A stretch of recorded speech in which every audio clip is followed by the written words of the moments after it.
اعوذ باللہ من الشیطان الرجیم بسم اللہ الرحمن الرحیم۔ برادران عزیز و معزز خواتین، آج کی اس نشست میں امید کی حقیقت کا بیان اور مقام اور حال کی تعریف بیان کی جائے گی۔ جان لیجئے کہ امید مقامات سالکین میں سے ایک مقام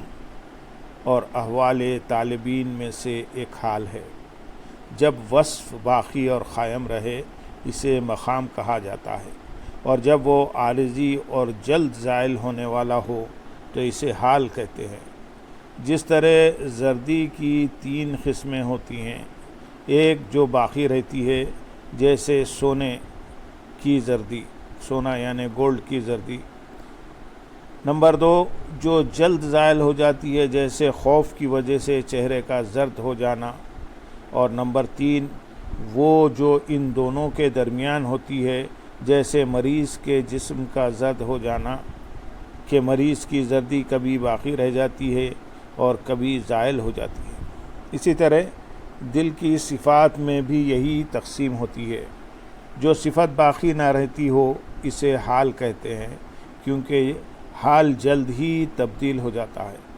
اور یہ صورت تمام اوصاف قلب میں پیش آتی ہے۔ اس وقت ہمارا مقصد امید کی حقیقت بیان کرنا ہے، اور امید کی تکمیل حال، علم اور عمل سے ہوتی ہے۔ پس علم کے نتیجے میں حال پیدا ہوتا ہے، حال عمل کا تقاضا کرتا ہے، اور امید ان تینوں کے مجموعے کی حالت کا نام ہے۔ اس کی تفصیل یہ ہے کہ آپ کو جو کچھ پیش آتا ہے وہ ناپسندیدہ ہوگا یا پسندیدہ، پھر وہ فی الحال موجود ہوگا یا ماضی میں اس کا وجود رہ چکا ہوگا یا مستقبل میں اس کا انتظار ہوگا۔ اگر آپ کے دل میں اس بات کا خیال آئے جو ماضی میں واقع ہو چکی ہے، اسے ذکر اور تذکر یعنی یاد آنا کہتے ہیں، اور اگر دل میں آنے والی چیز کا خیال فی الحال موجود ہے تو اسے وجد، ذوق اور ادراک کہتے ہیں۔ وجد کہنے کی وجہ یہ ہے کہ یہ ایک ایسی حالت ہے جسے آپ اپنے اندر پاتے ہیں، اور اگر آپ کے دل میں کسی ایسی چیز کا خیال آئے جس کا وجود مستقبل میں متوقع ہے اور وہ چیز دل پر غالب بھی آ جائے تو اسے انتظار اور توقع کہتے ہیں۔ اور چیز جس کا انتظار رہے اگر وہ ناپسند ہو اور اس کے خیال سے دل کو تکلیف پہنچتی ہو تو اسے خوف اور اشفاق کہتے ہیں، اور اگر کسی محبوب چیز کا انتظار ہو اور اس کی طرف میلان اور دل میں خیال آنے سے دل کو لذت اور خوشی حاصل ہوتی ہو تو اس خوشی کو امید کہتے ہیں۔ معلوم ہوا امید اس چیز کے انتظار میں خوش ہونے کو کہتے ہیں جو اس کے نزدیک محبوب ہو۔ امید میں متوقع چیز کا محبوب ہونا ضروری ہے، اور یہ بھی ضروری ہے کہ اس کا کوئی سبب ہو۔ لہذا اگر کسی چیز کا انتظار اس کے اکثر اسباب کے حاصل ہو جانے کی وجہ سے ہے تو اس پر امید کا نام صادق آتا ہے، اور اگر یہ انتظار ناقص اسباب کے ساتھ ہو یا اضطراب کے ساتھ ہو تو اس پر دھوکے اور بے وقوفی کا نام امید کے مقابلے میں زیادہ صادق آتا ہے، اور اگر اسباب کی موجودگی اور غیر موجودگی کا پتہ ہی نہ ہو تو اس انتظار پر تمنا کا نام زیادہ صادق آتا ہے، کیونکہ یہ انتظار بغیر کسی سبب کے ہے۔ بہرحال امید اور خوف کا نام ان چیزوں میں بولا جائے گا جن کے پائے جانے میں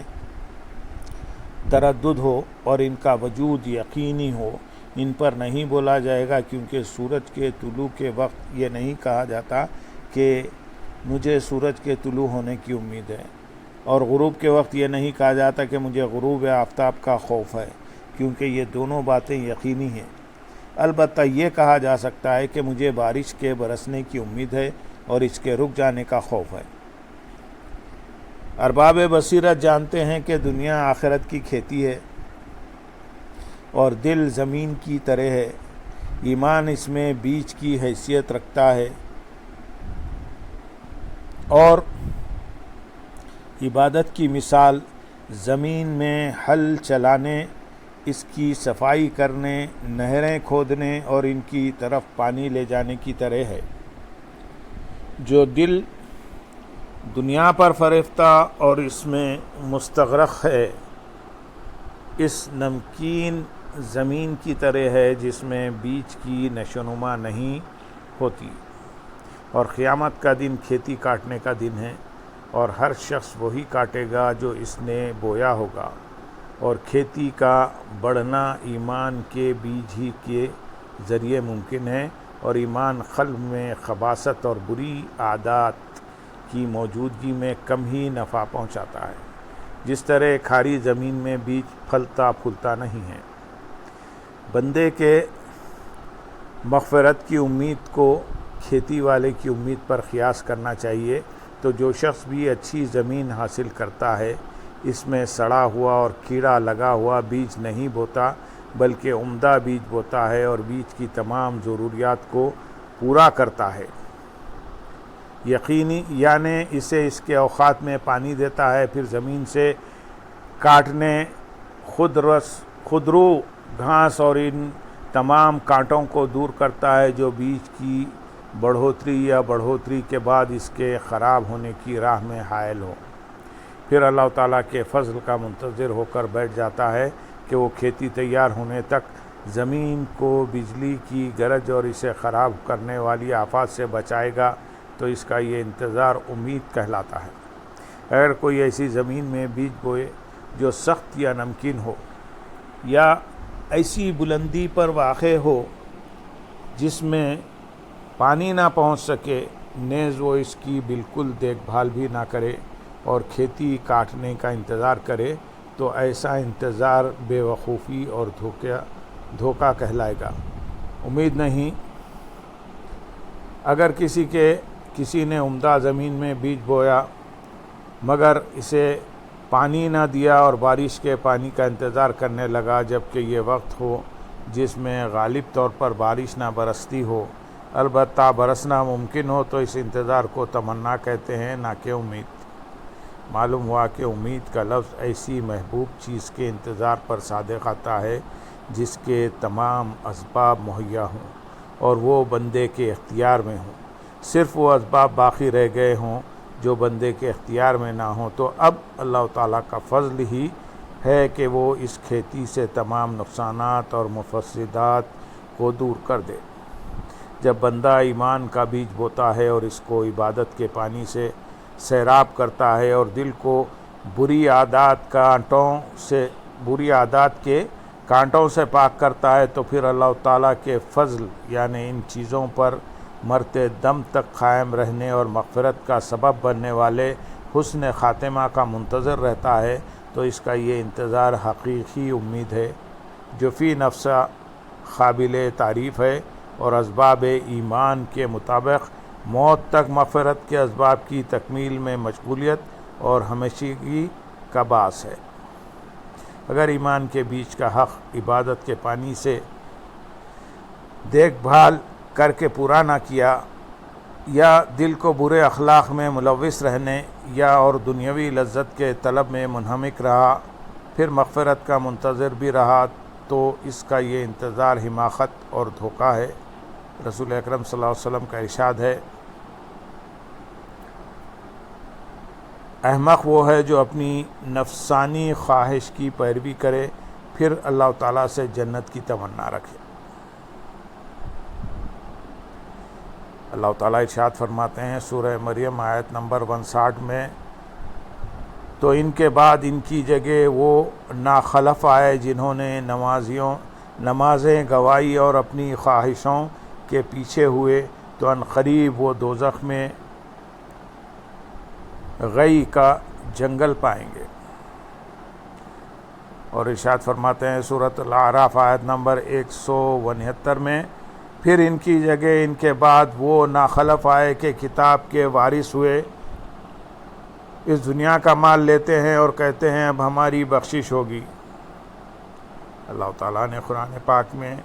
اس باغ والے کی مذمت فرمائی جس نے اپنے باغ میں داخل ہو کر یہ کہا،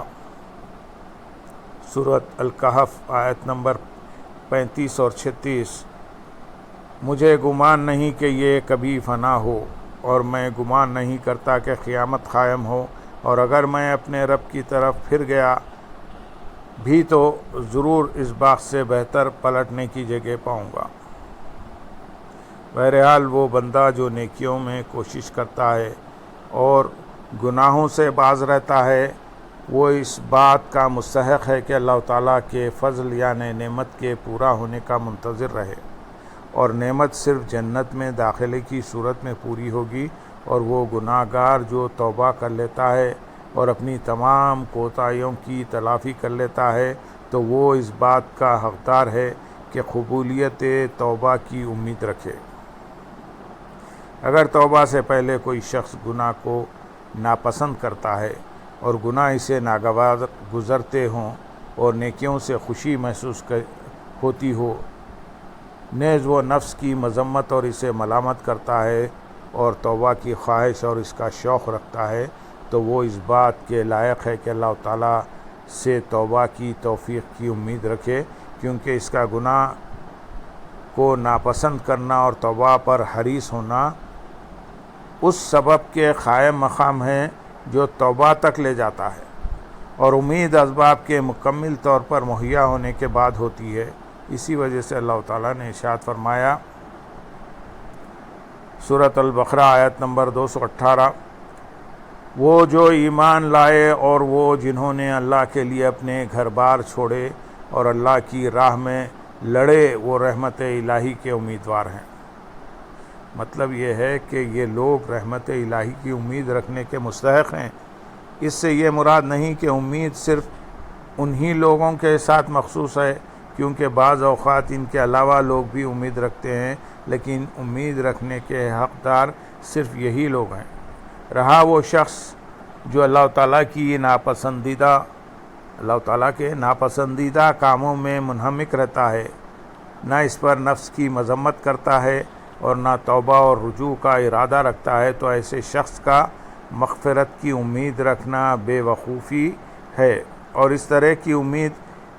اس شخص کی امید جیسی ہے جو نمکین زمین میں بیج بوئے اور پانی دینے اور صفائی کے ذریعے اس کی دیکھ بھال کرنے کا ارادہ نہ کرے۔ حضرت سیدنا یحییٰ بن معاذ رازی رحمۃ اللہ علیہ فرماتے ہیں، میرے نزدیک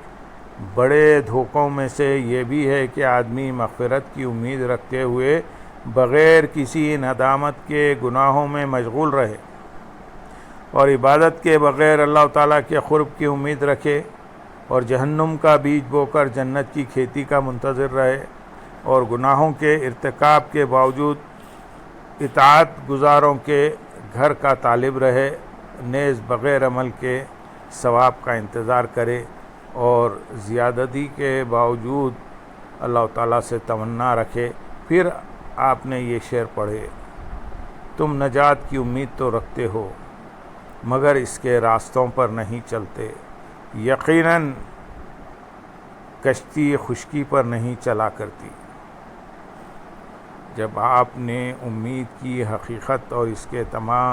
اس کے مقام کو پہچان لیا تو آپ نے یہ بھی جان لیا کہ یہ ایسی حالت ہے جو علم کے نتیجے میں اکثر اسباب کے وقوع کے بعد پیدا ہوتی ہے، اور اس حالت کا فائدہ یہ ہوتا ہے کہ آدمی بقدر امکان بقیہ اسباب کو اختیار کرنے کی کوشش میں لگ جاتا ہے، کیونکہ جو شخص پیداوار کے قابل زمین میں عمدہ بیج بوتا ہے اور اسے ضرورت کے مطابق پانی دیتا ہے تو اس کی امید سچی ہوتی ہے، اور وہ سچی امید اسے زمین کی دیکھ بھال اور اس میں اگنے والی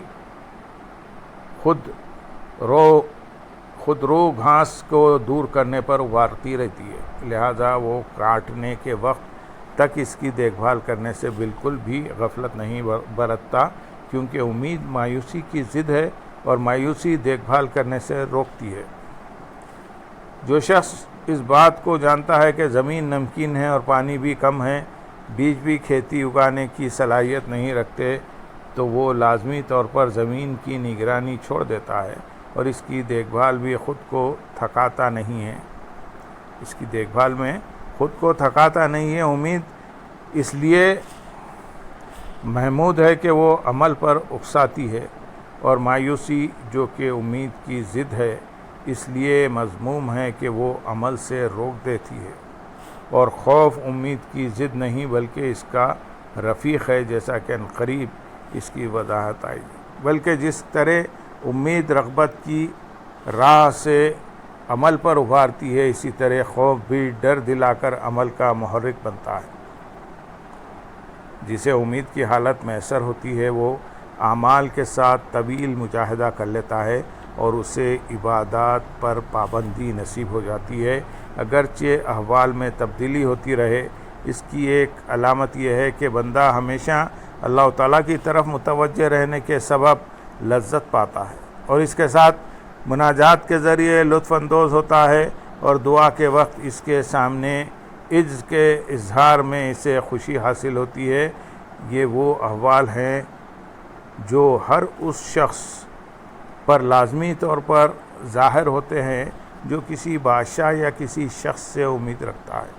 تو اللہ تعالیٰ کے حق میں ان احوال کا ظہور کیسے نہیں ہوگا؟ اور اگر ان کا ظہور نہیں ہوتا تو سمجھ لو کہ وہ مقام امید سے محروم اور دھوکے اور تمنا کے گڑھے میں گرا ہوا ہے۔ یہ امید کی وضاحت تھی، اور اس علم کی جس سے امید پیدا ہوتی ہے، اور اس عمل کی جو امید کے سبب وجود میں آتا ہے۔ امید کے ذریعے اعمال کے وجود میں آنے پر حضرت سیدنا زید القیل رضی اللہ تعالیٰ عنہ کی وہ روایت دلالت کرتی ہے جس میں انہوں نے بارگاہ رسالت مآب صلی اللہ علیہ وسلم میں عرض کی، میں آپ کے پاس یہ پوچھنے کے لیے حاضر ہوا ہوں کہ جس شخص کے ساتھ اللہ تعالیٰ بہتری کا ارادہ فرماتا ہے اس کی کیا پہچان ہے، اور جس کے ساتھ بہتری کا ارادہ نہیں فرماتا اس کی کیا علامت ہے؟ آپ صلی اللہ علیہ وسلم نے دریافت فرمایا، تم نے صبح کس حال میں کی؟ عرض کی، میں نے صبح اس حالت میں کی کہ میں نیکی اور نیکیوں سے محبت کرنے والا ہوں۔ جب نیکی پر قدرت پاتا ہوں تو اس کی طرف سبقت کرتا ہوں، اور یہ یقین رکھتا ہوں کہ مجھے اس کا ثواب حاصل ہوگا، اور جب مجھ سے کوئی نیک عمل چھوٹ جاتا ہے تو اس پر غمگین ہو جاتا ہوں اور اس کو پانے کا منتظر رہتا ہوں۔ آپ صلی اللہ علیہ وسلم نے ارشاد فرمایا، یہ اس شخص کی علامت ہے جس کے ساتھ اللہ تعالیٰ بھلائی کا ارادہ فرماتا ہے۔ اگر تمہارے لیے برائی کا ارادہ فرماتا تو تمہارے لیے اس کے اسباب مہیا فرما دیتا، پھر وہ اس بات کی پرواہ نہیں کرتا کہ برائی کی کون سی وادی میں تم ہلاک ہوتے ہو۔ دیکھیے سید عالم صلی اللہ علیہ وسلم نے اس شخص کی علامت بیان کر دی جس کے ساتھ بھلائی کا ارادہ کیا گیا ہے۔ تو جو شخص ان علامات کے بغیر ہی اس بات کی امید رکھے کہ اس کے ساتھ بھلائی کا ارادہ کیا گیا ہے تو ایسا شخص دھوکے میں مبتلا ہے۔ اللہم صلی علی سیدنا محمد وعلی آل سیدنا محمد وبارک وسلم، وآخر دعوانا ان الحمدللہ رب العالمین۔